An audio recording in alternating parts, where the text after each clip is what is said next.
Hai rekan trader semua, dengan Tommy Yu di sini. Di video kali ini saya akan membahas satu berita yang cukup mengejutkan, yaitu satu broker forex yang cukup terkenal, namanya tidak asing lagi di tengah-tengah kita, khususnya bagi pengguna robot forex itu, kena suspensi, yaitu Samtrade-FX. Kita saksikan setelah yang satu ini. Saudara, sebagai klarifikasi bahwa saya sendiri bukan member dari Fin888 dan saya tidak punya account di Samtrade, jadi saya sebenarnya tidak ada kaitan apapun dengan broker ini. Saya hanya murni untuk mereview peristiwa ini sebenarnya apa yang terjadi. Mungkin kalau ada beberapa review saya yang agak kurang pas begitu, mungkin dapat diluruskan juga oleh beberapa teman-teman yang dari Samtrade-FX maupun dari Fin888 tentang kejadian ini. Satu berita yang cukup menghebohkan baru keluar kemarin tanggal 3. Ini saya masuk ke web CNA, Channel News Asia. Saya zoom ya supaya lebih gede dan terlihat semuanya. Ini berita tanggal 3 Januari 2022. Di sini dikatakan bahwa online trading platform Samtrade-FX itu sedang diinvestigasi oleh authority.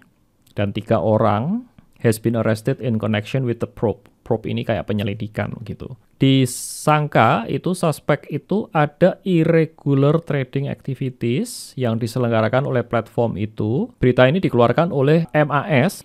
MAS ini adalah Monetary Authority of Singapore. Ini adalah OJK-nya Singapura. Intinya itu di-cease, diberhentikan operasinya sehingga nggak bisa ngapa-ngapain, nggak bisa buka account, nggak bisa tarik dana, nggak bisa dan seterusnya. Intinya freeze, disuspend. Dan klien-klien dari Samtrade-FX ini, khususnya di Indonesia itu pengguna robot Fin888 itu nggak bisa withdraw dananya. Nah, kita akan lihat. Berikut ini saya buka dari official telegramnya Fin888. Ini ya, Fin888 Indonesian Official. Ini ada keterangan resmi yang mengatakan demikian. Samtrade Corporate Statement. Jadi, saya translate aja ya. Sehubungan dengan media rilis tanggal 3 Januari 2002 oleh Commercial Affairs Department Singapore Police Force dan MAS, dan kaitannya dengan investigasi dari Samtrade-FX Limited. Jadi ada tiga entity yang diselidiki: Samtrade-FX Limited, Samtrade-FX LLP, dan Samtrade-FX SGPTE Ltd. Kami fully cooperate, kemudian kami menunjuk Mas Raja dan Tan Singapore LLP, ini adalah semacam kuasa hukum atau legal counsel-nya mereka, untuk menangani masalah ini. Kemudian, in view of the above circumstances, itu kami mengambil langkah secepatnya untuk mensuspend local and overseas business operations seperti account opening, account changes, settlement, pembayaran, opening, dan closing trades itu di-freeze semuanya. Kemudian dikatakan di sini mereka menunjuk juga judicial management, dan ini menunjuk beberapa kayak semacam restrukturisasi seperti itu ya, interim JM. Ini bahasa legalnya saya juga nggak terlalu ngerti untuk menangani masalah ini, begitu ya. Kemudian yang keenam ini adalah masa penyelidikan ini berlangsung. Kami meminta pengertiannya bagi para stakeholder. Stakeholder itu termasuk dari yang anggota membernya ya. That we will not be in a position, kita tidak berada di posisi pada saat ini untuk memproses request atau instruksi including payment atau withdrawal. Interim JM, Judicial Management ini yang nomor 5 ini akan memberikan detail yang lebih lanjut tentang hal ini ketika sudah operation controlnya itu diambil alih. Dan ini dikatakan ini oleh Sam Goh, Chief Executive CEO-nya 3 Januari 2022. Jadi kalau Anda lihat di sini ya, Samtrade-FX ini itu adalah company yang didirikan di Saint Vincent and Grenadines. Samtrade-FX LLP ini didirikan di Singapura. Kemudian Samtrade-FX SPTE ini juga di Singapura kalau nggak salah ya, karena ada SG-nya.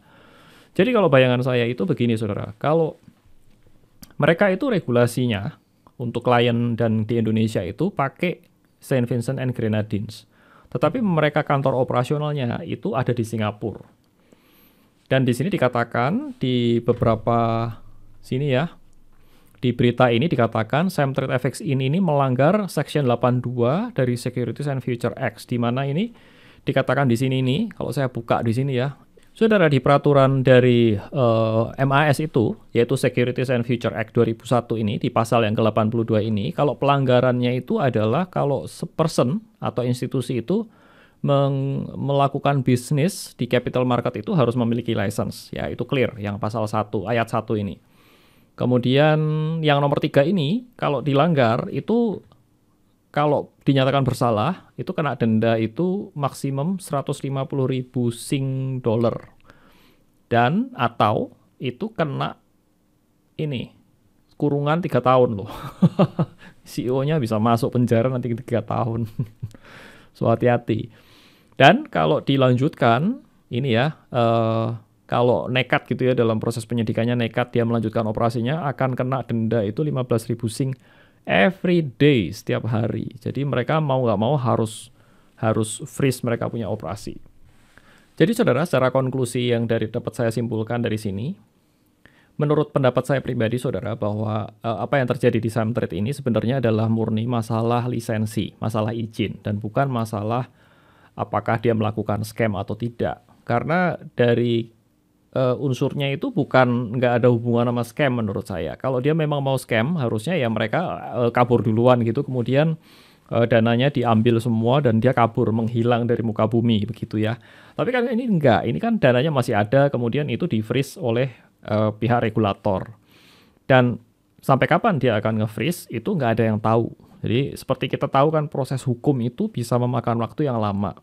Jadi selama proses hukum ini masih berjalan, mungkin bisa beberapa minggu, beberapa bulan, atau tahun, kita nggak tahu.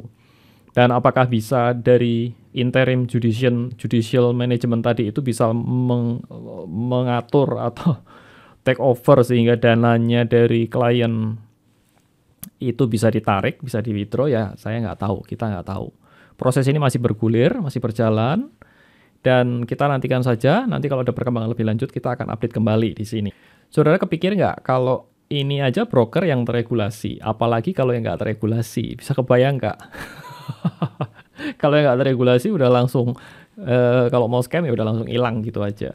Jadi saudara, poin saya juga hati-hati ketika berinvestasi, apalagi ketika menggunakan broker-broker yang regulasinya masih ngambang atau menggunakan robot-robot yang pada broker yang tidak teregulasi. So hati-hati, yang teregulasi aja seperti ini ya, apalagi yang tidak teregulasi. So pastikan Anda cerdas di dalam memilih investasi. Thanks saudara sudah menonton video saya sampai habis dan wujudkan sukses finansialmu bersama JSX Pro. Nama saya Tommy Yu dan saya ucapkan salam sukses buat Anda dan cuan selalu.